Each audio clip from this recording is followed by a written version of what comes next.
Boa noite, meus irmãos. Estamos caminhando para o final desse terceiro encontro de fé reformada. Teremos essa palestra de hoje à noite encerrando o primeiro dos quatro a primeira tábua da lei com os 4 primeiros mandamentos da lei moral. Vimos ontem o primeiro e o segundo mandamento e os nossos símbolos de fé, os padrões de Westminster.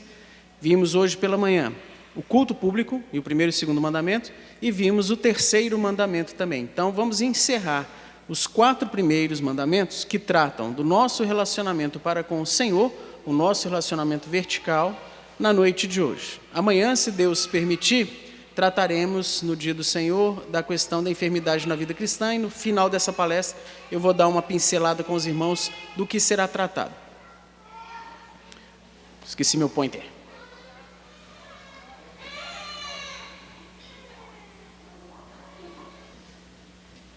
Creio que teremos oportunidade também de fazer perguntas. Os irmãos têm disponibilidade lá atrás, canetas e papéis. Vai ter um cafezinho e imediatamente depois, né? Então, quem quiser fazer algum questionamento, tem essa liberdade de fazer por escrito, depois entrega para o pastor Tunico, e a gente vai dar uma olhada nas perguntas e a gente tentará esclarecê-las ao final da palestra. Então, 4º mandamento, o dia do Senhor. Vamos orar? Feche os seus olhos, baixe sua cabeça. Senhor nosso Deus e Pai, nós mais uma vez te bendizemos, nós rendemos todo louvor ao Senhor, reconhecendo a Tua grandeza, a Tua soberania, o Teu poder. E pedimos agora, ó Pai, que o Senhor nos dê momentos agradáveis, momentos edificantes, momentos de instrução. Pai, tem misericórdia, tira de nós todo preconceito, tira de nós, ó Pai, toda a preguiça de mudança de comportamento que for demandada pela lei do Senhor, pela palavra do Senhor, pelos preceitos do Senhor. Tira de nós a arrogância, tira de nós, ó Pai, a tradição dos homens, tira de nós o temor dos homens e nos dá o temor do Senhor. Nos dá o entendimento da Tua grandeza, da Tua santidade, de que o Senhor é um Deus, ó Pai, que sabe o que é melhor para o Teu povo e que escolheu se revelar a nós através da Tua palavra. Que o Senhor que nos deu os preceitos da lei moral e nos ensina, ó Pai, a amar a Tua lei. O Senhor Jesus disse que esse fardo não é pesado, esse jugo não é penoso, mas temos, ó Pai, sim que te obedecer em alegria. Então, dá-nos alegria em obedecer o Senhor. Nós oramos em nome de Jesus. Amém. Queridos, igual eu falei já pela parte da manhã, muito pouco se fala nos dias de hoje, na grande maioria das igrejas, inclusive presbiterianas, sobre esse tema. É muito pouco tratado. Por que será que ele é tão pouco tratado? Por alguns motivos bem objetivos. Se começar a estudar esse assunto na profundidade que os nossos padrões de fé esmiuçam o preceito do 4º mandamento, nós veremos que ele confronta e incomoda as nossas práticas rotineiras e tradições presbiterianas, na grande maioria das igrejas. Daria muito trabalho para a gente rever vários hábitos que adquirimos ao longo das nossas vidas, de como passar um fim de semana. E muitas vezes as pessoas questionam, não, César, eu não ligo para esse assunto porque com o Novo Testamento, com a vinda do Senhor Jesus, esse negócio das leis do Antigo Testamento acabaram, não tem mais isso não. E já vão pensando até numa passagem bíblica, que eu vou convidar você para abrir, por favor, Colossenses, capítulo 2. Eu comecei a fazer essa abordagem imediata porque eu percebi algumas palestras que eu fazia anteriormente, esse assunto, que vários irmãos já ficavam armados e blindados com esse texto na cabeça, e quase que não ouvia nada do que estava sendo falado depois, pensando nesse texto. E no final, quando a gente fazia a exegese do texto, ele, só que tinha perdido a palestra toda, né? Não prestou atenção antes. Então, comecei a fazer a exposição do texto antes de aprofundar no assunto e percebi que estava sendo mais profícuo, estava sendo mais interessante para o crescimento de todos. Então, a palavra de Deus nos diz: ninguém, pois, vos julgue por causa de comida, bebida, ou dia de festa, ou lua nova, ou sábados, porque tudo isso tem sido sombra das coisas que haviam de vir, porém o corpo é de Cristo.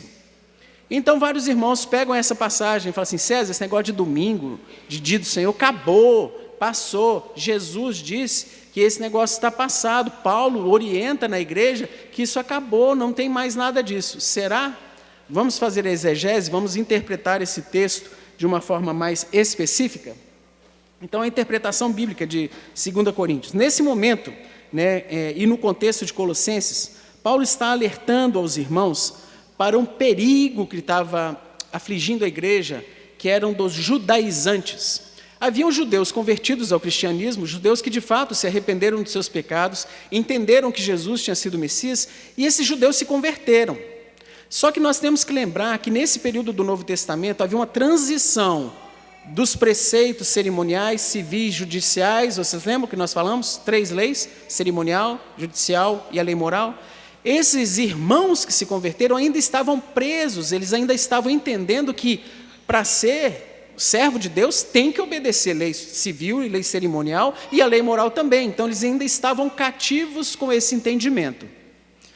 E Paulo e os apóstolos e o Senhor Jesus têm que fazer o esclarecimento de que, efetivamente, na lei cerimonial que o Senhor tinha passado a Moisés, haviam sim várias épocas sagradas. Aquele que está do lado ali, aquele quadrado, é um calendário, tá? O calendáriozinho, foi o que eu encontrei, gente. Desculpa se a imagem não ficou boa, mas... Então tinha um calendário de festas e cerimônias, que o povo de Deus, orientado pelo próprio Deus, no Antigo Testamento, antes da vinda de Cristo, tinha que obedecer. Eles não tinham escolha, tinham que obedecer, porque Deus determinou. Lembremos-nos, como falamos anteriormente, todas essas leis cerimoniais apontavam para Cristo. Eles eram o evangelho do Antigo Testamento. Essas observâncias todas apontavam para o Senhor Jesus. Então, nesta lei cerimonial, com essas épocas sagradas, havia um sábado de Levítico 25, versículos de 1 a 4, em que a cada 7 anos a terra teria que passar por um descanso. Era a cada 7 anos, um ano de descanso para a terra. Era um sábado. Havia outro sábado referente ao ano do jubileu, lá em Levítico capítulo 25, dos versos de 8 a 10. No 50º ano que vinha depois desses 7 anos, proclamava-se a liberdade a todo aquele que fosse tornado cativo ou escravo por causa de uma dívida, e eram devolvidas as terras aos antigos donos.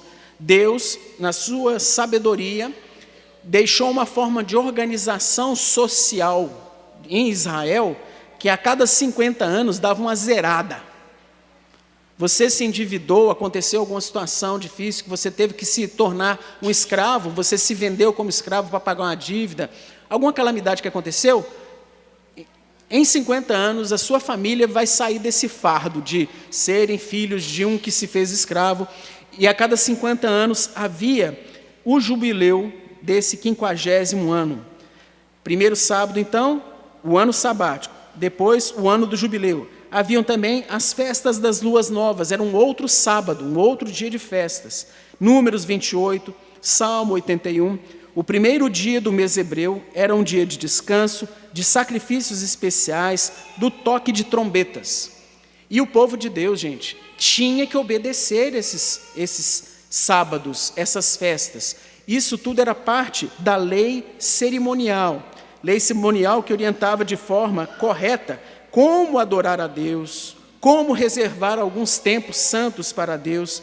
E no Antigo Testamento, principalmente tinha a função de evangelizar, apontar para Jesus, falar que havia necessidade de sacrifício, que sem derramamento de sangue não há remissão de pecados, que Deus é um Deus zeloso, que Deus não aceita qualquer coisa, que você tem que tomar cuidado ao se aproximar de Deus. Lembram do sacerdote que entrava uma vez por ano lá no tabernáculo, no templo, e se ele tivesse impuro ou feito alguma coisa errada, era morto? Lembram-se do que tentou ajudar a arca? Lembram-se dos filhos de Arão? Então, essas coisas todas que aconteceram na história e os preceitos de Deus tinham esse objetivo de ensinar, evangelizar, apontar para Cristo, aquele que haveria de vir e cumprir de uma vez por todos os requisitos demandados de forma perfeita, plena e definitiva, propiciando a reconciliação do povo de Deus com o Deus do povo. Em Cristo foram cumpridos todos os preceitos cerimoniais de forma perfeita. O ponto é que o sábado que estaremos estudando, o dia do Senhor, não é um preceito da lei cerimonial. Ele é um preceito da lei moral, dos 10 mandamentos. A lei que Deus deu lá no Monte Sinai, antes de vir a lei cerimonial, lá que Ele entregou para ensinar o povo a se relacionar com Ele de uma forma mais objetiva, que não basta uma obediência legalista, disse o Senhor Jesus, que estava interessado com o coração. E aqueles que pensaram que Jesus veio amenizar, aliviar, não. Ele disse assim, aquele que pensar numa mulher com a intenção impura, já adulterou com ela, não precisa ir para as vias de fato. O negócio é a intenção, é a mente, é o coração. Então Jesus não veio revogar a lei moral do Senhor, Ele veio cumprir, e cumpriu perfeitamente. O que importa então é o nosso coração, e assim deve ser também com a lei do 4º mandamento que está no Decálogo. Então nós vamos de uma forma didática fazer a seguinte abordagem, nós vamos estudar a seguir o 4º mandamento em si, nós vamos estudar o santo dia do Senhor, uma instrução do profeta de uma forma bem prática para as nossas vidas, e vamos tentar passar, eu creio que o tempo vai dar sim, nas obras e atividades que são lícitas, que são cabíveis e que devem ser praticadas no dia do Senhor. Então, faremos essa divisão didática, ok? Primeiro ponto, então, o 4º mandamento. Êxodo 20, capítulo 20, versículos de 8 a 11, é muito claro o preceito da lei. Vamos abrir? Então, esse é o decálogo, né, os 10 mandamentos. Esse é o último da primeira parte dos 10 mandamentos que fala do nosso relacionamento com Deus. Êxodo 20, versículos 8, 9, 10 e 11. E diz a palavra do Senhor, no 4º mandamento: lembra-te do dia do sábado para o santificar. 6 dias trabalharás, farás toda a tua obra, mas o 7º dia é o sábado do Senhor teu Deus. Não farás nenhuma obra, nem tu, nem teu filho, nem tua filha, nem o teu servo, nem a tua serva, nem o teu animal, nem o estrangeiro que está dentro das tuas portas. Até aí. Aí a pergunta que nós fazemos e que vem à mente muitas vezes é aquela que eu já respondi inicialmente. Se trata de uma lei cerimonial positiva ou da lei moral? Esse é o questionamento que fica nas mentes das pessoas. A lei cerimonial apontava e direcionava e instruía nas formas de adoração. A lei moral não. A lei moral ela é perpétua e ela é o conjunto de todos os preceitos que refletem a natureza moral de Deus e que nos orienta no relacionamento com Ele e no relacionamento com o próximo. A lei moral não passa. Mesmo com a vinda do Messias, Jesus ampliou a lei moral no seu entendimento, porque Ele era o autor da lei moral, dos 10 mandamentos. A prática dos judeus era assassinou, vai pagar, né? Não matarás. Jesus falou, não é só isso, isso é errado também, você tirar a vida do outro por um motivo fútil. Agora, se você chama seu irmão de raca, de tolo, bobo, você já o está matando no seu coração, quebrou o preceito do 6º mandamento. Olha que gravidade. Então, Jesus não veio revogar a lei moral, Ele veio explicá-la, ampliá-la e mostrar que o que importa efetivamente é o coração. Mesmo que você não vá às vias de fato, se você não tem o coração inclinado a obedecer, você está errando. E o 4º mandamento, sim, é um preceito da lei moral, do decálogo do Senhor. Aí uma pergunta que pode vir, que eu acho que é interessante nós fazermos, mas de onde que veio o 4º mandamento? Ah, César, veio do Monte Sinai, quando Deus foi lá e escreveu com o dedo dele nas tábuas da lei. Não. Gênesis, é isso aí, tem alguém já dando na cola. Capítulo 2, versos 1, 2 e 3.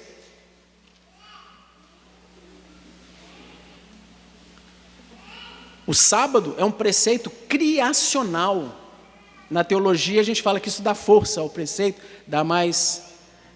ainda maior gravidade a ele, né? Gênesis capítulo 2, versos 1, 2 e 3 diz: e havendo Deus acabado no dia 7º da obra que fizera, descansou no 7º dia de toda a sua obra que tinha feito. E abençoou Deus o dia 7º e o santificou, porque nele porque nele descansou de toda a sua obra que Deus criara e fizera. Então, o descanso de Deus aqui, queridos, não é cessar de exercer atividades, mas sim expressa o término de uma obra e o momento de desfrutar dela, curti-la, contemplá-la. E Deus assim o fez. Se Deus parasse de exercer atividades, todos nós estaríamos mortos, né? Mas pelas misericórdias de Deus que se renova a cada manhã, que a gente tem o fôlego de vida. Então, o descanso que Deus teve foi, ele contemplou e curtiu a sua criação e viu que tudo era muito bom, né? E depois de já haver criado o homem e a mulher. Olha que interessante, Êxodo capítulo 31. Há um reforço da explicação da necessidade da guarda do dia do Senhor e imediatamente Moisés remete, reporta, relembra, cita a criação. Êxodo capítulo 31, o verso 17. Porque em 6 dias fez o Senhor os céus e a terra, e ao 7º dia descansou e tomou alento, curtiu. Havendo terminado a sua obra, Deus viu que tudo era muito bom e tomou alento. Ele contemplou com alegria e grande satisfação no hebraico.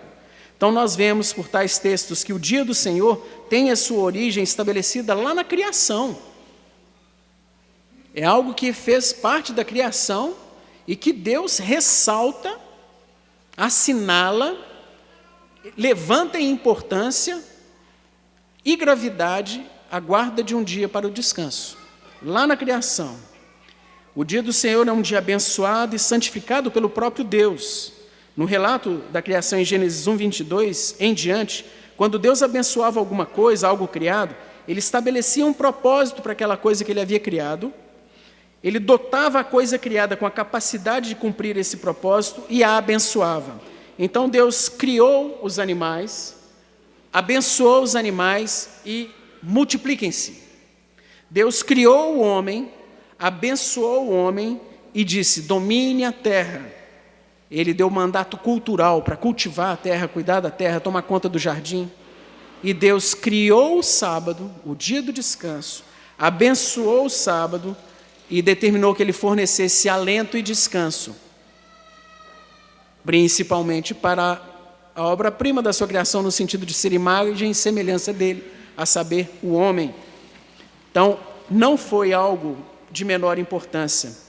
A bênção fica bem explícita lá em Êxodo 31, versos 16 e 17, que nós vimos há pouco, quando o Senhor fala a Moisés no Monte Sinai, dizendo, pelo que os filhos de Israel guardarão o sábado, celebrando por aliança perpétua nas suas gerações, entre mim e os filhos de Israel é um sinal para sempre, porque em 6 dias fez o Senhor os céus e a terra, e ao 7º dia descansou e tomou alento, sempre voltando a falar da necessidade, da marca, de um sinal, e de que isso foi criado para ser uma bênção para os filhos de Deus.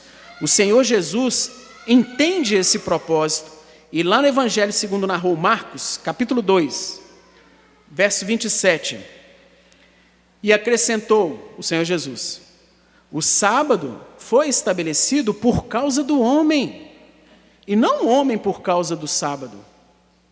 Esse, queridos, é um ponto fundamental, um ponto vital do nosso estudo, pois ele nos instrui, ele nos orienta a modificar de uma forma definitiva e absoluta a nossa visão, o nosso entendimento deste mandamento. Deus, de uma forma amorosa, graciosa, benevolente, nos deu um presente, que é o sábado. O sábado, um dia de descanso, foi criado para nós, no sentido que nós dele necessitamos. O homem precisa do dia de descanso, do sabá. Somos tremendamente arrogantes ao pensar e insistir no contrário. Não é Deus, não é Jesus que necessitam, mas sim somos nós que necessitamos de ter um dia de descanso. Assim como nós necessitamos nos alimentar da palavra, assim como nós necessitamos buscar a Deus em oração, assim como nós necessitamos da comunhão dos santos, assim como nós necessitamos dos meios de graça, necessitamos também do dia de descanso, o sabá, que é essencial para a nossa saúde e vida espirituais. Se observarmos a orientação e santificarmos o dia do Senhor, como Ele instrui na sua palavra, obteremos descanso para as nossas almas e tomaremos alento, assim como o Senhor Deus tomou. Vamos ter coragem, vigor espiritual e uma série de bênçãos que vamos ver na sequência desse tempo. Este é o grande propósito. Mude a sua visão. A visão que a maioria dos irmãos tem, e a maioria dos líderes, é que é um monte de regrinha falando do que pode e não pode. Desencana, querido, esquece. O sábado, o dia de descanso, é um presente que Deus te dá. E Ele fala, desfrute e não se preocupe. Isso é o sábado que nós vamos ver agora. É um presente e você precisa dele. E quantas vezes somos raquíticos espirituais pelo simples fato de não guardarmos o dia do Senhor, de não entendermos que Deus, no 4º mandamento, determina: lembra-te do dia do sábado para o santificar, reservar, guardar. Instrução de um profeta agora, o santo dia do Senhor, a instrução para a vida prática, pelas palavras do profeta Isaías. Capítulo 58, vamos abrir, por favor? Capítulo 58 de Isaías. Os versos 13 e 14. Isaías 58, 13 e 14. Se tem um texto que é didático no que se refere à guarda do dia do Senhor, falando das suas condutas e das suas bênçãos, é esse texto. Sugiro que você anote num papelinho, para depois você voltar a estudá-lo, ruminá-lo em casa.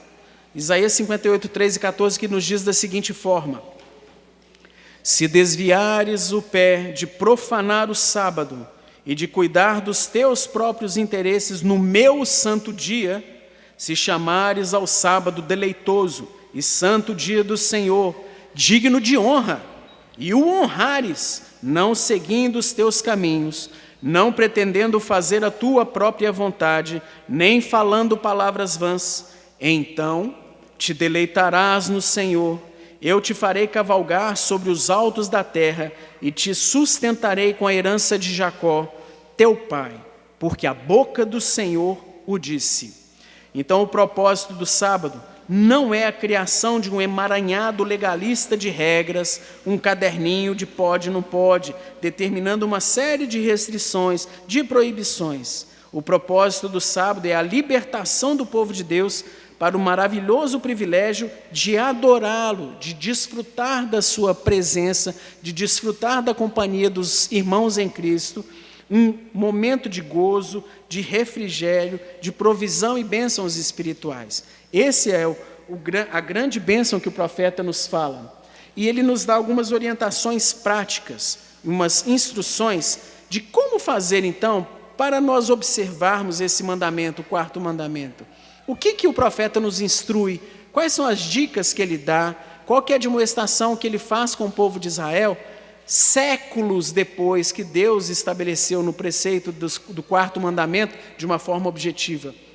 Queridos, se tem um preceito que sempre é repetido, era o 4º mandamento, porque é uma tendência natural esquecer de guardá-lo, esquecer dele, negligenciá-lo. E o profeta Isaías, séculos depois, volta a falar com o povo de Israel: Israel, para de desviar o seu pé da guarda do sábado. E ele dá então algumas instruções de como fazer isso. Não profanar o santo dia, cuidando dos meus interesses. Deus santifica alguma coisa, tirando essa coisa do seu uso comum, ordinário, rotineiro, e reservando-a para um uso extraordinário. É o termo santo, que ele é emprestado lá de Gênesis capítulo 2, versículo 3. Isso Deus fez com o dia do Senhor. Então, esse dia, ele é santo, separado. Ele não pode ser profanado, tratado como uma coisa qualquer, tratado como qualquer dia da semana. O profeta avança: se chamares o sábado de deleitoso, nós devemos encontrar deleite, satisfação e alegria na adoração, exuberante contentamento nas práticas espirituais desse dia. O profeta diz ainda que o sábado é um dia digno de honra. Aí você fala assim: honrar um dia, César? Queridos, é o que a palavra de Deus nos registra, é o que o profeta, inspirado pelo Espírito Santo, anotou. que é um dia que é tão importante, tão diferenciado, que ele necessita ser honrado. Mas como? Como que eu faço para honrar o sábado? O profeta explica: desistindo de seus próprios caminhos. Seriam aqueles seus afazeres ordinários, as suas responsabilidades seculares, que te fornecem renda, que te fornecem lucro, seja financeiro, físico ou mesmo intelectual. São práticas, são coisas que todos nós devemos fazer, temos que fazer, e até responsabilidade que encontramos tempo e organização para fazer, segunda, terça, quarta, quinta, sexta e sábado, e não no dia do Senhor. Porque esses são os nossos próprios caminhos. Deste modo eu vou honrar e eu vou santificar o dia, desistindo de buscar o meu próprio prazer, as minhas próprias vontades. Então aqui, queridos, se enquadram as atividades para matar o tempo, entretenimento, coisa para você, não tem nada para fazer, então vou me entreter. Tudo bem, segunda, terça, quarta, quinta, sexta e sábado. Você tem os seus dias para você ter o entretenimento, matar o tempo, mas não no dia do Senhor. O profeta diz, satisfazendo as suas vontades. Terceiro ponto, o profeta nos admoesta, desistindo de falar palavras vãs. São aquelas conversas fúteis, onde Deus não é incluído, ou nas conversas nas quais Ele é esquecido. Vamos bater um papo sobre futebol? Beleza. Eu sou Cruzeiro, estou lascado, meu time está brabo, e eu vou conversar sobre isso até hoje. Não tem problema. Depois aqui a gente pode bater um papo, o que você acha, contratação do Rogério Ceni. Mas, gente, no dia do Senhor, não. Isso é uma conversa vã. É legal, não é pecado conversar sobre futebol, ok? Não é pecado, não é errado. Ah, vamos contar piada pornográfica. Não, é pecado, qualquer dia, inclusive no dia do Senhor. Pornografia, porneia, isso é pecado. Segunda, terça, quarta, quinta, sexta, sábado e no domingo. Agora, tem outras conversas, conversa de jogar a conversa fora.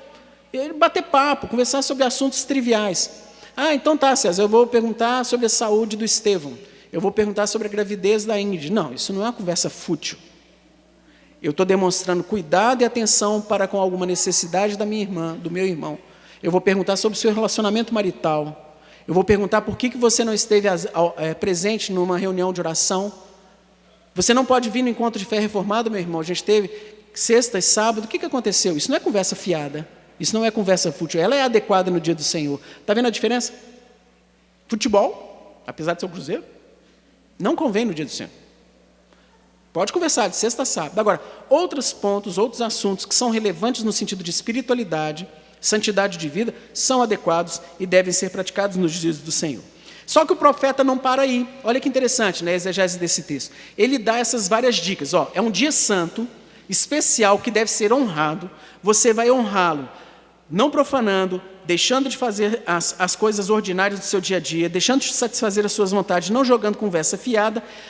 E tem, meu irmão, minha irmã, promessas anexadas àqueles que conseguem ou que se esforçam e que desejam de coração guardar o dia do Senhor. Existem promessas anexas que o profeta coloca nesse texto.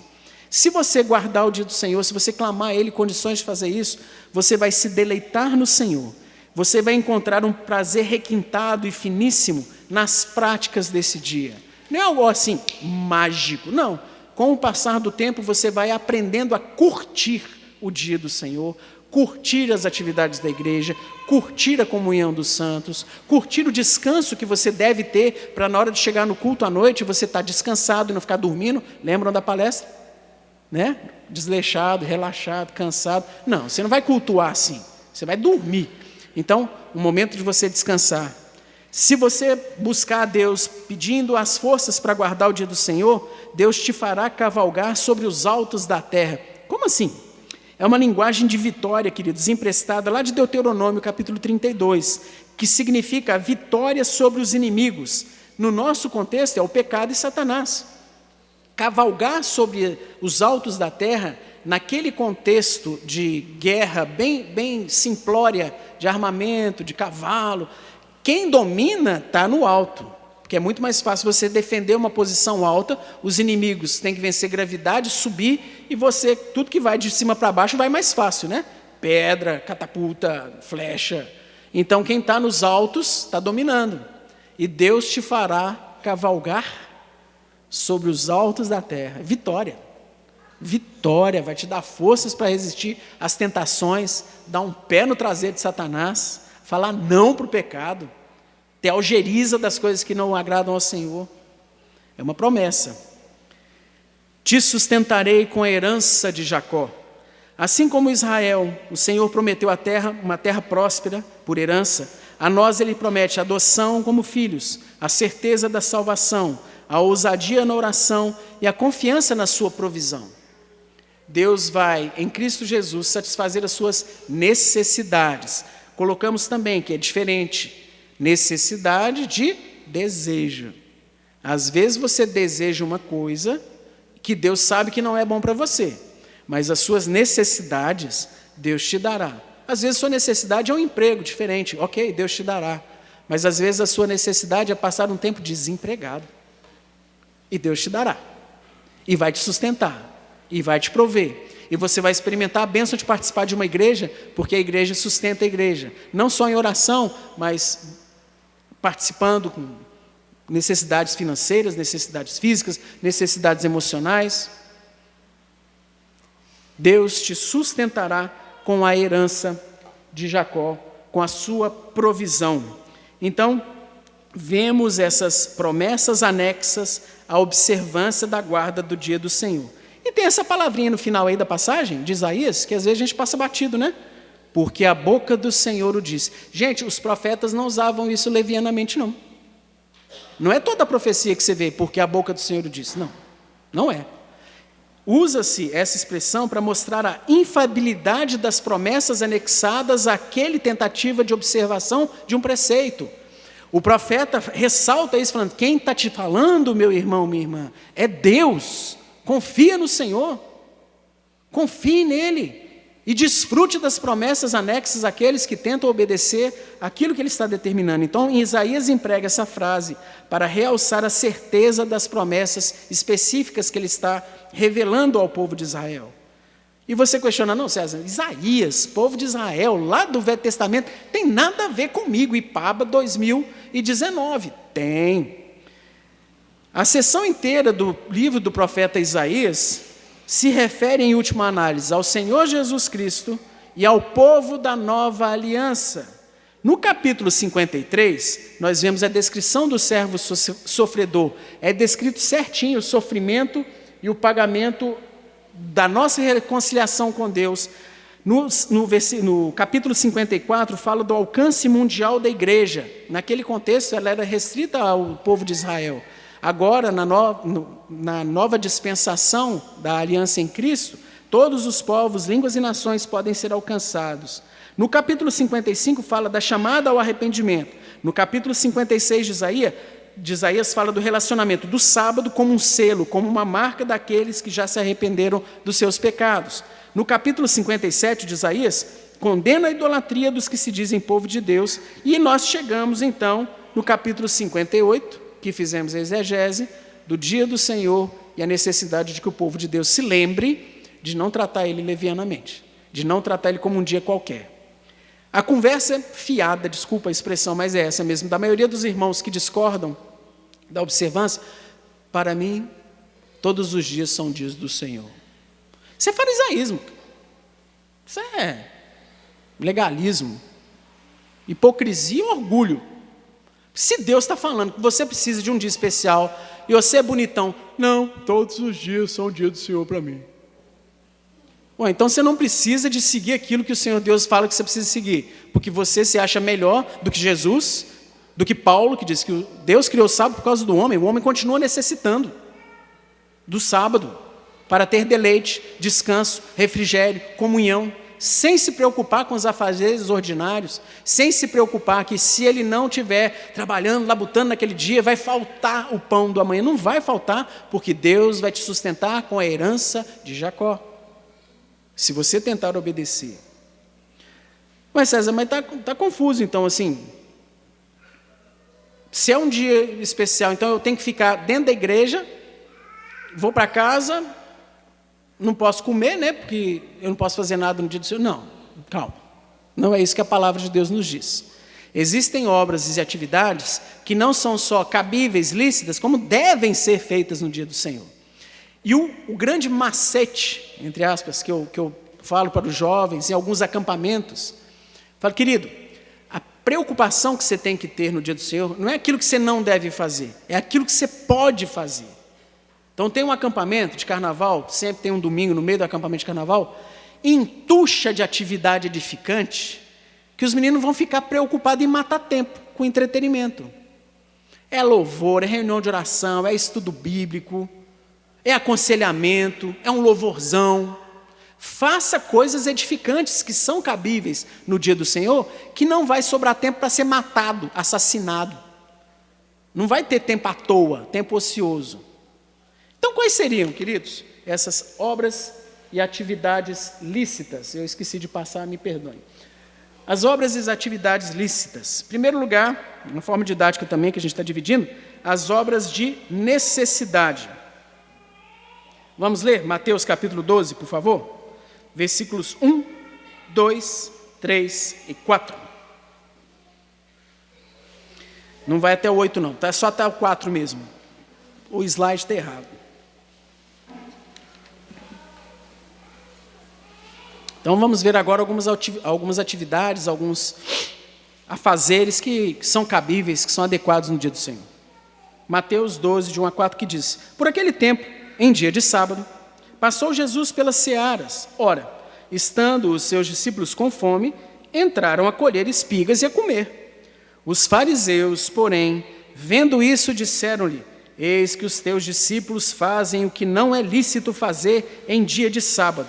Mas Jesus lhes disse: Não lestes o que fez Davi quando ele e seus companheiros tiveram fome? Como entrou na casa de Deus e comeram os pães da propiciação, os quais não lhes era lícito que comessem, nem a ele, nem aos seus com ele que estavam, mas exclusivamente aos sacerdotes? Então, nesse contexto, queridos, geográfico e histórico do Novo Testamento, os fariseus, que era uma seita dentro dos judeus, aqui não eram convertidos não, tá? Eles eram chatos mesmo, estavam querendo fazer pergunta para pegar. Se preocupavam ao extremo em tentar guardar de forma exterior, aparente, legalista, para que os outros vissem, de uma forma, assim, a chamar a atenção para si, todas as leis instituídas, acrescidas da tradição dos rabinos, acrescida da tradição dos homens. No seu temor de quebrar alguma lei, eles criavam várias barreiras de proteção. Então a lei estava aqui, a observação seria a lei, só que eles iam criando tanta regrinha, tanto pode e não pode, que acabavam fazendo barreiras de proteção em torno das leis, a fim de que os homens nem chegassem perto de uma violação aparente, apesar do coração estar sendo totalmente degenerado. Eles estavam loucos para praticar o pecado, fazer alguma coisa errada, só que aparentemente eles davam aquela carinha de santidade. Nesse sentido, então, e com essa visão, foram criadas centenas de leis que culminaram no Talmud, que é o livro das leis dos judeus. 24 capítulos do Talmud são dedicados apenas a regras do que você não pode fazer no sábado. São 24 capítulos de regrinha do que não pode. Então, alguns exemplos para a gente ficar chocado desse Talmud, né? Exemplos antigos. As sandálias só podiam ter um determinado número de pregos, porque senão o peso que você estava carregando era demais, isso se tornaria um esforço e você estaria quebrando o dia do Senhor. Os grãos não poderiam mais ser esfregados entre os dedos das mãos, por causa da ocorrência dos discípulos, né? Dessa passagem, essa regra. E várias outras que eles faziam. Nos dias atuais, você acha que é coisa só do... Não. Pentear cabelo, longas caminhadas, preparar determinados tipos de alimentos, isso tudo está na regra do Talmud de hoje, os judeus contemporâneos. Então, assim, a da caminhada é muito legal, porque junto com a orientação de não fazer longas caminhadas, ele te dá a solução do problema. Você pode fazer várias pequenas caminhadas. Ao invés de ir aqui lá na padaria, você faz o seguinte, você não pode ir daqui na padaria, senão você vai fazer um esforço muito grande, você vai quebrar o dia do Senhor. Faz assim, você vai daqui na porta da igreja, para. Da porta da igreja no passeio, para. Do passeio no barzinho, para. Do barzinho na padaria, pronto, você não quebrou o dia do Senhor. Né? Você não fez uma grande caminhada, você vê 5 pequenas caminhadas. Então, assim, legalismo, gente, isso é ridículo, né?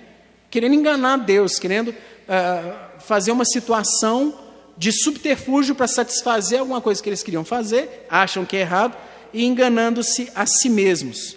Então, esse desejo de apenas manter a aparência, isso aí não agrada a Deus.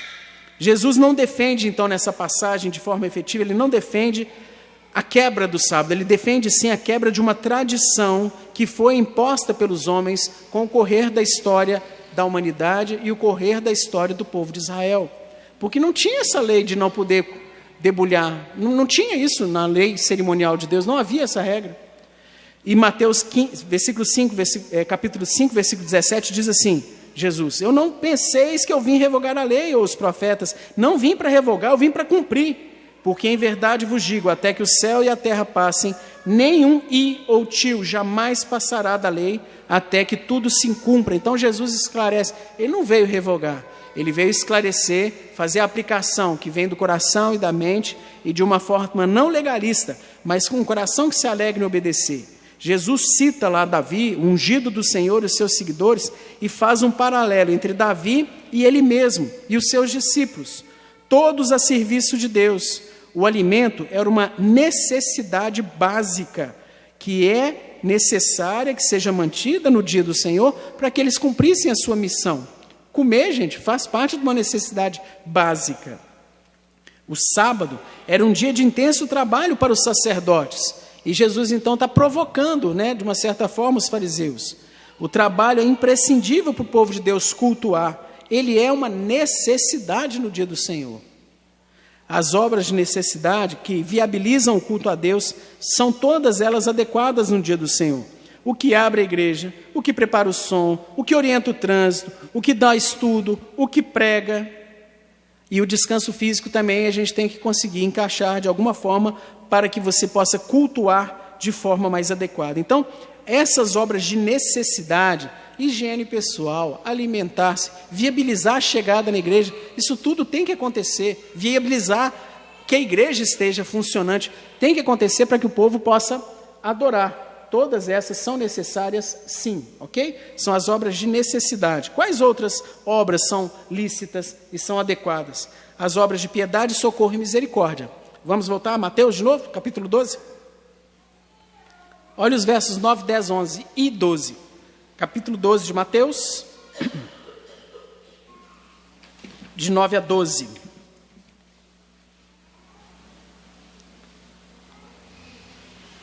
Mateus 12, de 9 a 12, que diz: Tendo Jesus partido dali, entrou na sinagoga deles. Achava-se ali um homem que tinha uma das mãos ressequida. E eles, então, com o intuito de acusá-lo, perguntaram a Jesus: É lícito curar no sábado? Ao que lhes respondeu: Qual dentre vós será o homem que, tendo uma ovelha, e num sábado, esta cair numa cova, não fará todo esforço para tirá-la dali? Ora, quanto mais vale um homem do que uma ovelha, logo é lícito nos sábados fazer o bem. Então, todas as ações que visam o auxílio, o bem-estar, a assistência, o socorro ao próximo, é lícita, é cabível, é adequada no dia do Senhor. Os exemplos: bombeiros, policiais, profissionais da área da saúde, aqueles que fazem visitas, evangelismo, visita aos presídios, que tentam amenizar algum sofrimento de um enfermo, de alguém que passa por uma necessidade. Todas essas atividades são muito bem-vindas no dia do Senhor. Você tem alguma aptidão, algum talento, alguma função que você faz, mexe com um computador, por exemplo, tem uma viúva na igreja e a viúva está apanhando do computador dela. Meu irmão, é totalmente lícito no dia do Senhor você marcar um horário e ir lá para ajudá-la a formatar a máquina ou a destravar a máquina dela sem cobrar por isso. Você vai fazer um trabalho de misericórdia, Você está socorrendo através do auxílio do computador da senhorinha que não sabe mexer. E para você é uma coisa simples, e você vai estar abençoando a vida da irmã. E não vai ganhar nada financeiro com isso. Vai ganhar galardão, mas financeiramente não. E Jesus então resumiu: o que são essas atividades lícitas? Fazer o bem. Você não está procurando receber nada em troca. Eu sou médico, então tranquilo. Alguém passou mal, está com febre, teve algum piripaco na igreja, gente, eu vou socorrer. Vou deixar de ser médico no dia do Senhor? Não. Tem a pegadinha. Depois que eu faço essa palestra, No fim de semana seguinte, aí vem, doutor César, né, igual você falou, então assim, eu estou com um caroço aqui, tem 5 anos, examina eu. Aí eu falei, então vamos organizar as coisas. É uma necessidade urgente numa pessoa que passa por uma aflição, alguma coisa assim, extraordinária, porque você teve segunda, terça, quarta, quinta, sexta e sábado para tentar se organizar, para me pedir uma dica de um socorro, para perguntar se tinha jeito de fazer um atendimento. Agora, você vai esperar chegar o dia do Senhor, só porque você sabe que o Diego mexe com o computador, só porque você sabe que fulana cozinha bem, só para tirar proveito, aí você está pecando. Você não está organizando os demais dias da semana para que você permita que os demais irmãos desfrutem e se deleitem no dia do Senhor. Deu para entender? Ok? Então, como que começa a guarda do dia do Senhor? Segunda-feira. Você se organiza, fazendo tudo o que você tem que fazer, suprindo todas as suas necessidades ordinárias, coisas mais triviais, para que no dia do Senhor você esteja pronto para desfrutar dele. Como falamos, nós temos ouro em forma de livros, que são os nossos símbolos de fé, nossos credos e confissões. Eles evitam que a gente saia daquilo que é a sã doutrina, aquela visão em que a Bíblia interpreta a própria Bíblia, aquela visão que evita que eu pegue esse texto que eu citei, né? Não se importem mais com sábados e faça uma extrapolação dizendo que não existe mais o dia do Senhor. Me permite então o guarda-reio. E assim é no capítulo de número 21 da nossa Confissão de Fé de Westminster. E eu vou citar 2 parágrafos ou 3 parágrafos dessa confissão de uma forma didática para a gente, que diz com muita clareza, falando do dia do Senhor, ok? Como é lei da natureza, está ali também, que, em geral, uma devida porção do tempo seja destinada ao culto de Deus, assim também em sua palavra, por um preceito positivo, moral e perpétuo, preceito que obriga todos os homens em todos os séculos, Deus designou particularmente um dia em 7 para ser um sábado ou descanso, santificado por ele. A confissão continua. Desde o princípio do mundo até a ressurreição de Cristo, esse dia foi o último dia da semana, que é o sábado brasileiro, né? Desde a ressurreição de Cristo, ele foi mudado para o primeiro dia da semana, dia que na Escritura é chamada de domingo ou o dia do Senhor, e que há de continuar até o fim do mundo como sendo o novo sábado cristão, ou o sábado cristão. O parágrafo 7º da confissão diz assim: este sábado é santificado ao Senhor quando todos os homens, tendo devidamente preparado os seus corações de antemão, ordenado os seus negócios ordinários, organizado a sua vida, não só guardam durante todo o dia um santo descanso das suas próprias atividades, palavras, lembram de Isaías? Pensamentos a respeito dos seus empregos seculares, das suas recreações, mas também ocupam todo o tempo em exercícios públicos e particulares de culto e nos deveres de necessidade e misericórdia. Então, a nossa confissão deixa muito claro, sem muita margem para você ficar extrapolando, elucubrando. Queridos, nós temos que quebrar o paradigma de achar que o preceito do 4º mandamento é regra de que não pode fazer. Não. Você pode fazer, você pode desfrutar, você pode curtir, você pode não se preocupar com seus afazeres ordinários, com os estudos, as crianças, com a prova da segunda-feira. Você estudou, querido, você estudou segunda, terça, quarta, quinta, sexta e sábado. No dia do Senhor, não, fique em paz, não precisa estudar. Agora, você não estudou de segunda a sábado, está pecando, preguiça, tinha que ter estudado. Na próxima vez, vai tomar recuperação, e na próxima prova vai fazer direito. Vai estudar quando tinha que ter estudado. E esse é o resumo. Avançaria, mas nós já tratamos disso, o horário já está mais adiantado. Temos também o catecismo maior, ok? Se alguém tiver curiosidade, a pergunta 116, que esmiúça e fala de quais são os preceitos exigidos. Vocês lembram? Tem os preceitos exigidos e os pecados proibidos. Na pergunta 116, fala daquilo que a gente deve fazer. E na pergunta 117, como santificar o dia? E aqui a gente vai encerrar. Como se deve ser santificado o dia? Eu vou encerrando aqui. O sábado, ou o dia do Senhor, o domingo, deve ser santificado por meio de um santo descanso, por todo aquele dia. Não só de tudo que sempre é pecaminoso. Pecado não tem que estar presente na nossa vida de nenhum, né? Mas também no dia do Senhor não pode aventurar nisso. Mas até de todas as ocupações e recreios seculares que são lícitos em outros dias. E em fazê-lo, o nosso deleite, passando todo o tempo, exceto aquela parte que deve ser empregada em obras de necessidade e misericórdia, que nós já vimos, nos exercícios públicos e particulares de culto a Deus, e para este fim, havemos de preparar os nossos corações com toda a previsão, diligência, moderação, dispor e convenientemente arranjar os nossos negócios seculares para que nós sejamos mais livres e mais prontos para os deveres desse dia. Então, exige organização, atenção, zelo, não pode ter preguiça para que você consiga desfrutar e guardar o santo dia do Senhor. Existem promessas anexas e é um assunto que sempre tem que ser reexaminado, reavaliado, porque a tendência de todos nós, mesmo redimidos em Cristo, é esquecermos de guardar o dia do Senhor, ou durante um períodozinho, lutarmos contra esse preceito de Deus. Por isso que no Velho Testamento, no Antigo Testamento, ele era reiteradamente relembrado ao povo de Israel, e por isso que Jesus veio e o Espírito inspirou Paulo, que diz assim: o homem precisa do sábado, o sábado foi criado para o homem, o sabato, o dia de descanso. Que Deus nos abençoe e tenha misericórdia das nossas vidas. Amém. Amanhã está chegando o dia do Senhor. Pastor Antônio.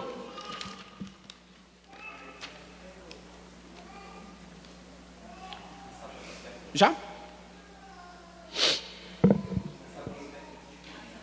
Tem pergunta. Então vamos ter agora perguntas e respostas.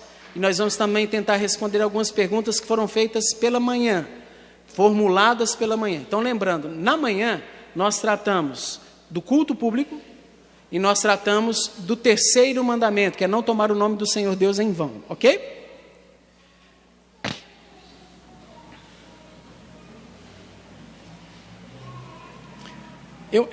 Eu vou ler, né? Eu entendo que não tem muito a ver com o assunto, não vou tentar responder, mas bem rapidinho, porque eu entendo que não tem muito a ver com o assunto que a gente discutiu hoje. Mas não, tem a ver com culto público, tem a ver sim. Hoje em dia ainda existem igrejas que falam línguas desconhecidas. Elas estão corretas? É pecado? E se tiverem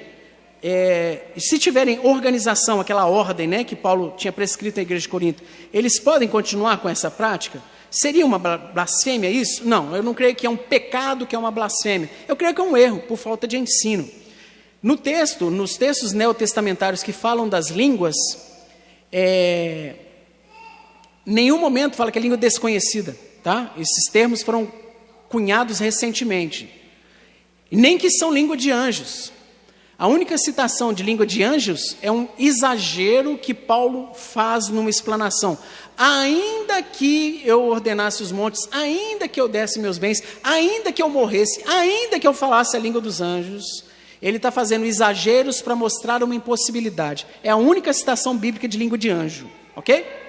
Todas as demais passagens são línguas humanas, né? O termo no grego, né, do logos lá, é língua mesmo. É língua que é latim, grego, aramaico, hebraico, etíope, que eu esqueci que língua que eles falam lá na Etiópia, Armaric, e são essas línguas que eles falavam. Então, quando veio o Espírito Santo, que houve a primeira manifestação do dom de línguas, eles falavam das grandezas de Deus no idioma daqueles circunstantes, e os circunstantes ouviam eles falando na sua língua materna das grandezas de Deus. Então, isso que se pratica nas igrejas hoje, ainda que haja ordem, organização, uma tentativa de fazer um negócio bem feitinho, não tem nada a ver com o que acontecia no Novo Testamento, porque não são línguas estrangeiras, né? E se fala de tudo, né? Quando tem a interpretação, que algum irmão faz a interpretação, você vai ter casa, você vai se casar, vai acontecer isso, sai falando de adivinhação do que vai acontecer no futuro. Não fala das grandezas de Deus, né? Então, assim, não tem nada a ver com o que aconteceu no Novo Testamento, não são línguas estrangeiras, e a gente vê até regionalismos, né? Então, na região Nordeste, existe um vocabulário já mais ou menos estabelecido das línguas estranhas. Aqui em Minas é diferente, no Sul é diferente. Então, é engraçado, o Espírito Santo tem sotaque, porque aqui em Minas é Siridecanto Labalaia, tal, e no Nordeste é diferente, não é o Siridecanto, é diferente. Então, tem os regionalismos. Por quê? Porque o povo aprende, né? Você vai praticando, você vai ouvindo, os irmãos mais experimentados já têm um vocabulário maior dessas frases, e as crianças aprendem, e por aí vai, ok? Então, isso tem a ver, sim, com culto. Creio que não é uma prática adequada ao culto público, porque, naquele contexto de Paulo, essas línguas falavam das grandezas de Deus, o cânon ainda não tinha sido fechado, e por pouco, em 2 Coríntios, e mesmo 1 Coríntios, por pouco Paulo não proíbe o falar em línguas, que já estava avançado, né? Já era uma igreja que estava dando problemas, o cânon estava para se encerrar nas décadas vindouras, e Paulo arranha, ele não proíbe que falasse em línguas, mas e dá uma série de instruções, de orientações. Agora, com a progressividade revelacional, você vendo os textos mais avançados nos séculos, até chegar em Apocalipse, um dos últimos escritos mesmo, João já estava velhinho, você pega Tiago, Hebreus, não cita mais praticamente esses dons extraordinários. Vai acabando, né? Você não vê o relato, você não vê a narrativa. Cristo pode ser um comediante, se for, ao fazer piada sobre o meio cristão, o cristão pode ser um comediante, se for, ao fazer piadas sobre o meio cristão, ele quebra o 3º mandamento? Sim, o cristão pode ser um comediante, não de profissão, porque eu não creio que é uma profissão, um sustento que vá glorificar o nome de Deus. Eu sempre falo com meus filhos, tem algumas profissões, queridos, que realmente você vai gastar recursos, tempo, o sustento da sua casa vai ser uma coisa assim. E cadê a glória de Deus nisso? Mas eu não vejo problema de ser um comediante freelancer, de brincadeira, né? Uma pessoa muito engraçada em acampamento. Agora, nunca com as coisas espirituais, que é a segunda parte da pergunta. Nunca. O 3º mandamento, a explanação que foi feita hoje no nosso catecismo maior, foi clara. Resista à tentação de compartilhar no Zap, no Facebook, e de fazer as piadinhas, não só com Deus Pai, Filho e Espírito Santo, mas como com os personagens bíblicos. Aquilo ali, quando eu fiz o estudo, eu não tinha parado para me atinar mais na profundidade disso. Falei, gente, olha só, às vezes a gente fala, não, com Davi dá para fazer, né? Palhaçada, com Moisés, a gente fala, estava cansado, mandou não sei o quê. Não faça isso, não faça. Né? O 3º mandamento abrange. Por quê? Porque foram personagens verídicos, factuais, históricos, que Deus usou para a proclamação do seu reino, para a conversão de eleitos, para estabelecimento da sua nação. Então, a gente não pode fazer piada com esses. Pastor?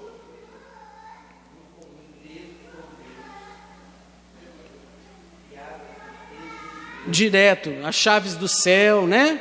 Direto a gente faz essas brincadeirinhas e esquece. Gente, a gente brinca, olha que coisa terrível. A porta que leva para a salvação é estreita.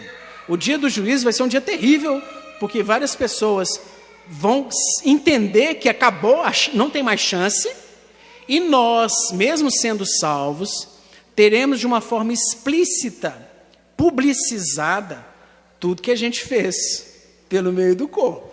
Não para condenação, mas para nossa vergonha, e para ver o peso que jogamos nas costas de Cristo quando Ele fez maldição no nosso lugar. Isso vai ser muito bom para a gente, para dar uma burilada, e para que a gente entenda que cada um de nós prestará conta daquilo que fizemos por meio do corpo, diz a palavra do Senhor.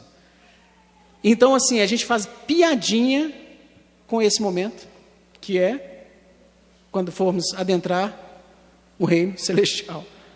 A gente é fogo, né? Vamos lá. Bem à nossa frente estão 2 cruzes sem Cristo. Isso é correto? Aqui é uma pergunta bem interessante e tem muita polêmica. Eu tenho um posicionamento. Conheço irmãos reformados, confessionais, estritos, raiz, macho, que discorda de mim, mas eu vou externar meu posicionamento. Assim como eu consigo, no caracteres portugueses, escrever C-R-I-S-T-O, e você lê Cristo. Cadê a cruz que era para estar aqui? Cadê? Tá bom, eu não estou vendo a cruz não, mas está valendo. Me ajuda, gente. Obrigado, eu não tinha percebido, desculpa. Eu entendo, eu leio ali cristão, eu leio ali, é como se fosse um sinal que significa alguma coisa. Eu não acho que é idolatria, não acho que quebra o segundo mandamento, eu não vejo. Eu entendo que é um sinal que significa alguma coisa. Né? Igual tem o ictus, o peixinho, vocês lembram? Porque no grego, aquelas palavras iniciais eram o que estava na cruz do Senhor Jesus, então era um sinal que os cristãos usavam até como código para se reunir. Botava um peixinho desenhado na porta da casa, o povo sabia que ia ter culto lá.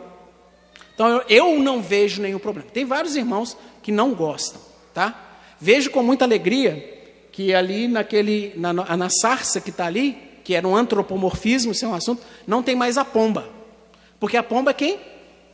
O Espírito Santo. Não convém, gente. Não, realmente, o Supremo Concílio decidiu, lá em Natal, eu estava na reunião, que fosse tirado esse símbolo. Realmente, é uma tentativa de ilustrar a terceira pessoa da Trindade. Não convém. Não devemos fazer. E a sarça? Por mim, tirava a sarça também. Apesar de ter sido um antropomorfismo, não era Deus que estava ali, mas a gente tenta simbolizar o Deus do Velho Testamento como a sarça. Deus não... por mim, tirava tudo, mas entendo que não se quebra o mandamento, não. É uma certa coerência. Tem mais? Meu assistente, por favor. Faz jus ao seu salário, rapaz.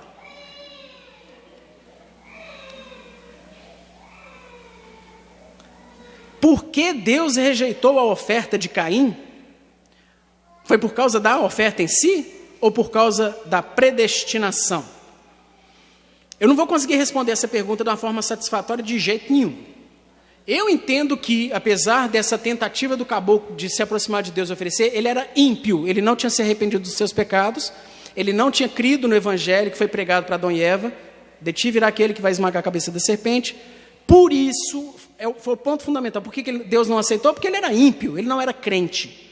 Crente não adora, ímpio não adora, ímpio não presta culto, no máximo consegue assistir. Se for eleito, se arrependendo dos seus pecados, ele é capacitado, tornando-se um vivo espiritual de cultuar a Deus, ok? Eu entendo que é isso. Tem vários teólogos que entram no mérito das ofertas, não estava escrito que era primícia e tal. Eu entendo que é porque ele era pagão, ele era ímpio, ele não era crente, por isso que Deus não aceitou. Simples assim, tá? E a predestinação? Ele não era eleito, se ele não era crente e morreu sendo afastado, né, tomando aquela punição, é porque ele não era eleito. Segundo Deuteronômio 28, os versos 5, 8 e 5, 9, podemos dizer que Deus é vingativo. Vamos abrir? Deuteronômio 28, 5, 8 e 5, 9.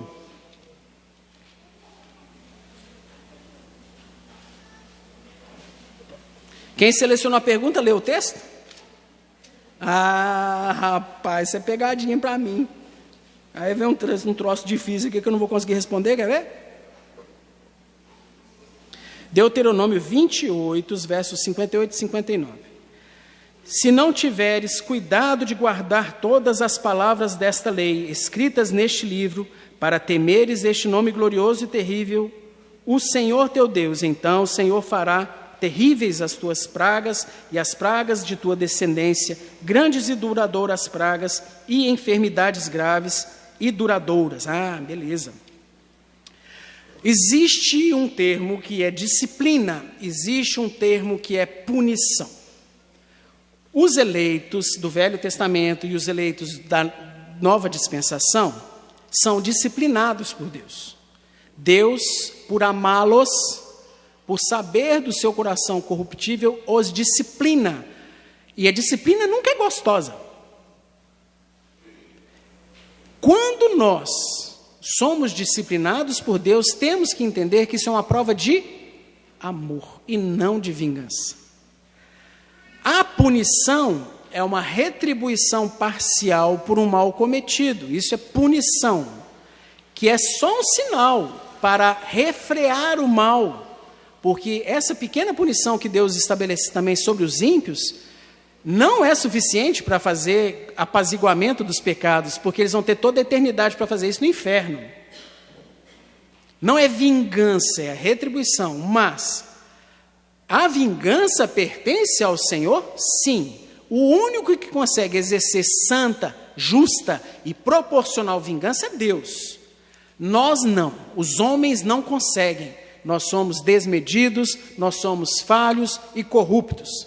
Então, quando eu pego esse termo da vingança e olho para ele com maus olhos, com os olhos ruins, quando eu pego o termo ciúme e olho para ele com os olhos maus, é porque eu estou pensando em atributos humanos e não no atributo de Deus. Eu não consigo entender o que é a santa vingança, a santa ira, o santo ciúme do Senhor. Eu não consigo, porque eu sou um homem miserável, pecador, cabeça pequenininha. Então eu não consigo contemplar que o meu pecado, o pecado do ímpio é tão terrível, é tão nojento, é tão desagradável, que tem que ser punido. Então, tendo em vista essas duas diferenças. E fechando a questão. Eu tenho que disciplinar meus filhos ou não? O termo que a Bíblia usa é que aqueles filhos que Deus ama, ele disciplina. Assim como um pai aos filhos a quem quer bem. Se você tem disciplinado os seus filhos de uma forma de retribuição, retaliação e externar a sua frustração, você está pecando, tá? Você não está obedecendo, você está em pecado. Desce a mão, irado, catapimba e catapau. Está errado. Não é assim. Você tem que sofrer na hora que você for disciplinar. Você tem que estar calmo na hora que você for disciplinar. Você tem que falar o nome do pecado, pedir para a criança repetir o nome do pecado, falar com a criança para confessar a Deus esse pecado e orar pedindo arrependimento, dá-lhe no traseiro. Não é carinho não, tá? É varada mesmo, para doer, que ele tem que entender essa associação. E ora de novo, abraça e terminou a disciplina. A disciplina de bate-pronto, gente, é muito complicado, né? Foi, mexeu, derrubou, falou, não chega perto da cama. Ele foi, derrubou, ele pá, no pé da orelha do menino. Isso é mais frustração, você está tentando retribuir a sua raiva na orelha do cidadãozinho, né? Isso não é disciplina bíblica. Então, mas quando nós exercemos a disciplina bíblica, que você vai disciplinar seu filho triste, quebrantado, vendo que ele precisa ainda crescer espiritualmente e não tem nada de alegria naquilo ali, isso é amor, isso é só amor. Quem aqui tem coragem de dar uma vacina para um menino? Levanta a mão, por favor. Vacinar. O resto não tem coragem da vacina? Eu tenho. Então, deixa eu mudar aqui. Quem aqui, se o filho tiver câncer, tem coragem de dar quimioterapia para ele para tratar o câncer? Melhorou. Tem muita gente que ainda não tem. Ok. Queridos, se você tem medo de exercer meios para a preservação da vida, você está quebrando o 6º mandamento, viu? Porque eu vi que muita gente não levantou a mão. Cuidado, isso aí vai ser falado ano que vem pelo pastor Everton Tocachique. 6º mandamento. Você tem que usar todos os meios ordinários à sua disposição para a preservação da vida. Então, quando eu dou injeção na perninha e no traseiro da minha neném, Ana, eu não faço aquilo porque eu tenho prazer naquilo, eu faço aquilo para a preservação da vida dela. Eu sei que aqueles anticorpos que ela vai adquirir vão preservar que ela não tenha meningite, o sarampo, a difteria, tétano, coqueluche, poliomielite e várias enfermidades. Eu não faço aquilo porque eu tenho prazer, que eu sou sádico, malvado. Não, eu faço para preservação. Eu faço aquilo com alegria? Não. Eu faço com o coração apertado. Aí fica revezando. Tem vezes que é Renato, tem vezes que eu tenho que levar, para ver quem vai chorar junto, né? Com a neném. Isso é amor. É uma coisa que nos causa tristeza, que dói para a gente também, mas que a gente faz por amor. Então, quando a gente vê essa narrativa de Deuteronômio, creio que se encaixa da mesma forma. É por amor. Deus não é sádico, malvado. Chega, rapaz, tanto de perguntas, você não dá, não. Se nos irritamos com as crianças que choram no culto, pecamos. É difícil, é o que eu falei com vocês. É algo que a gente tem que se treinar, tem que se disciplinar nós mesmos, na autodisciplina, o autoexame, porque a gente é muito cri-cri, a gente é muito mimimi, né? Tudo incomoda a gente no culto, né? Querido, se você começar a lembrar que o culto não é para você, que o culto é para Deus, já minimiza muito isso aqui, do choro da criança te irritar. Minimiza muito. É lógico que os pais temos que ter noção. Às vezes o neném fez cocô durante o culto, está com a fralda suja, e aquilo incomoda, né? Fica assando o bumbumzinho. O neném começa a chorar. E tem irmãos que estão atrás, na frente e do lado. E, por exemplo, está na hora da pregação, está na hora de um cântico e tal, e dificulta aquele momento de adoração se a criança chora incoercivelmente. Pai, você pode sim, levante, vá, não sei aonde aí, que se aqui tem, um fraldáriozinho, troque o seu neném, console-o e volte A gente tem que ter ordem e facilitar a adoração corporativa, a adoração congregacional. Mas assim, o menino fez um ué, aí você já vai olhar para trás com cara de mal, né? Poxa, tá me incomodando. Não. Ou então você vê que a mãe sozinha com 3. Lá na igreja às vezes acontece, o diácono está de plantão e a irmã tem 4, 5, 2 pequenininhos e tal, então ela sozinha e tal. Então o que os irmãos preferencialmente podem fazer, diáconos? Senta do lado. Se o menino é maiorzinho, senta do lado. Só de sentar um cara feioso assim, o menino já quieto. Se for menorzinho, as irmãs podem se sentar, oferece o colo também, ajuda, tá? Isso aí é bem tranquilo, não tem qualquer problema. Eu estou de olho em você, rapaz. Você está só...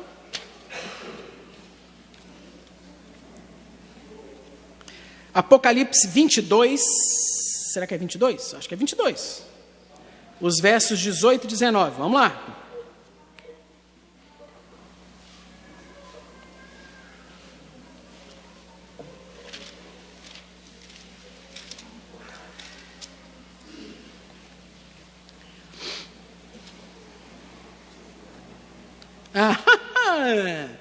Eu com dom de profeta, vocês vão ver agora.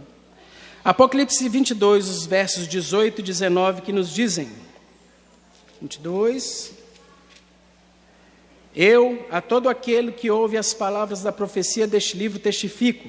Se alguém lhes fizer qualquer acréscimo, Deus lhes acrescentará os flagelos escritos neste livro. E se alguém lhes tirar qualquer coisa das palavras do livro desta profecia, Deus tirará a sua parte da árvore da vida, da cidade santa e das coisas que se acham escritas neste livro. Então até o versículo 19 mesmo. Por que nós guardamos o domingo e não o sábado? Isso foi mudado, né? Será que foi um conceito de homens? Primeira pergunta. Segunda, qual é o dia do Senhor? Quando ele morreu ou quando ele ressuscitou? Então, excelente. Nós guardamos o primeiro dia da semana porque foi no dia em que o Senhor Jesus ressuscitou.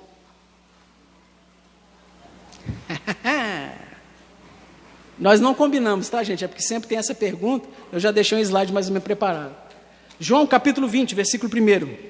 Alguém consegue ler aí? Está com a visão boa? Lê em voz alta, por favor. Um varão, voz possante. Vamos lá. No primeiro dia da semana, Maria Madalena foi ao sepulcro de madrugada, sendo ainda escuro, e viu que a pedra estava removida. Quando foi que Jesus ressuscitou? Primeiro dia da semana, domingo, ok? Essa passagem então revela a ressurreição do Senhor Jesus como sendo no primeiro dia. A morte foi vencida de forma definitiva. Quando Jesus ressuscitou, gente, significa que o sacrifício ofertado ao Pai, que não foi só a morte dele, ele recebeu sobre si toda a sua impureza, todos os seus pecados, ele se fez maldito no seu lugar. Isso foi aceito. Tão aceito que ele ressuscitou e voltou para a destra de Deus. Essa é a grande vitória, esse foi o grande dia. Esta é a nova dispensação. As coisas da antiga aliança, da antiga dispensação, ficaram para trás. Não é mais necessário sacrifício, sacerdote, templo, tabernáculo, roupinha, badulaque, filactério. Não é mais nada necessário. Sacerdócio universal. O sacrifício foi conquistado. O preço da reconciliação foi pago e o reino foi inaugurado. Sabe quando começou o reino? No dia da ressurreição. O reino começou já está inaugurado o reino, não plenamente estabelecido. É a tensão da teologia do já e ainda não está na sua plenitude, mas é o reino que foi inaugurado. Atos capítulo 20, versículo 7. No primeiro dia da semana, é uma narrativa histórica. Lembram dos livros poéticos, sapienciais, epístolas, histórico. Atos é um livro histórico. No primeiro dia da semana, estando nós reunidos com o fim de... O que é isso? Partir o pão? Ceia, culto. Com o fim de partir o pão, Paulo, que devia seguir viagem no dia imediato, exortava-os, prolongando-se no discurso até meia-noite. Pregação zona, Paulo, no culto público solene, onde tinha ceia também, no primeiro dia da semana, o dia que a igreja passou a se reunir, por causa da ressurreição do Senhor Jesus. A igreja se reunia no primeiro dia, o dia do Senhor, com o propósito de cultuá-lo celebrando a ceia, ouvindo a palavra. No primeiro dia da semana, cada um de vós põe em parte em casa, conforme a sua prosperidade, e vá juntando, para que se não se façam coletas quando eu for. Era o dia das ofertas, dos dízimos, que a igreja participava ofertando. Era o dia do culto, o dia do Senhor. Então essas narrativas históricas mostram que, inspirados pelo Santo Espírito de Deus, e está registrado na palavra, tem nada acrescentado não, tá? Então fique tranquilo que esse texto de Apocalipse, o fato de observarmos o dia do Senhor no domingo, é por obedecermos os preceitos apostólicos. Fundamentamos nossa fé nos profetas e nos apóstolos. Nós não somos só uma igreja veterotestamentária, somos igreja veterotestamentária e neotestamentária na completude da palavra. Ok? Tem mais? Deixa eu ver. E acabou, essa é a última. Qual seria a rotina ideal para o dia do Senhor? O que você diz sobre pessoas, concursos nos domingos? Primeira resposta: Isaías, releia o texto, estude o texto e adeque a sua vida. Não vou dar regra, não vou. Desiste. A minha família tem uma prática. Depois, em particular, eu posso te passar como que eu e minha casa guardamos o dia do Senhor. Que com certeza pode diferir um pouquinho em alguma coisa do Diego, que difere do fulano, do Beltrano. Não vou passar regra, querido, não vou passar regra. Algumas coisas que eu, como sacerdote do meu lar, entendo que não são adequadas, outros irmãos podem achar que não teriam problema. Principalmente no que se refere a crianças, algumas atividades, as questões de maturidade do neném, brinquedinho. Isso aí varia de casa para casa, não vou passar regrinha. Mas Isaías passou várias dicas, tá? O que não convém, ele botou lá explicitamente. O que você diz sobre as pessoas e os concursos? Para mim entra na questão de necessidade. É um provento, é um curso, é uma situação que eu, como provedor do meu lar, quero que minha família tenha um sustento maior. Eu quero ir morar em Ipaba, vai ter um concurso em Ipaba, tem uma igreja fiel em Ipaba, eu quero ir para lá, vamos para lá, e o concurso vai ser no dia do Senhor. Deus, tenha misericórdia, eu estudei, que eu vá bem na prova, e vamos embora, faça o seu concurso no dia do Senhor. Tranquilo. Vai ter concurso de quê aqui, Zé?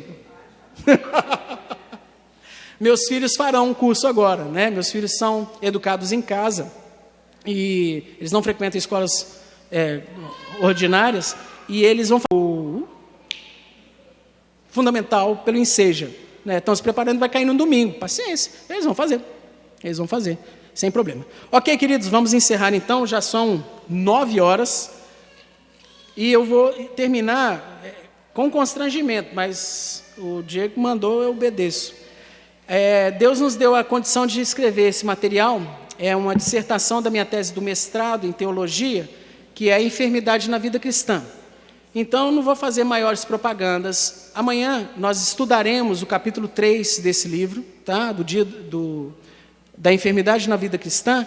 E se o irmão tiver alguma curiosidade de algum irmão falando sobre o livro, na contracapa tem 3 irmãos que eu admiro muito, sendo o último aqui, o penúltimo, o que virá aqui ano que vem, o Everton Tokashi, que ele faz a recomendação do livro, o pastor Ageu também faz, o presbítero Manuel. Então, se o irmão tiver curiosidade, mas eu creio que é um material que pode servir de alento para você, de encorajamento para você, de consolo para algum parente, algum irmão que está enfermo, e aborda as questões de como nos portarmos diante da situação de enfermidade, fala um pouco da questão de depressão, dá algumas dicas e orientações sobre planejamento familiar, o uso de contraceptivos, medicamento para evitar menino, né? Questão de ansiedade, de uso de álcool, e dá algumas pinceladas nisso também, e tem sido bem assim. Está lá na mesa com o nosso livreiro oficial, e quem tiver interesse. Eu pedi ao Diego que ele não fosse vendido amanhã, tá bom? Então, quem quiser comprar, eu acho que ainda sobraram uns 8, 9, 8. Ainda tem 8 disponíveis, o resto já acabou. Mas quem tiver interesse em comprar, deixamos lá as contas, mas amanhã não será vendido. Eu vou fazer a palestra, mas não vai vender não, tá bom? Então, quem quiser, procure o nosso irmão Diego.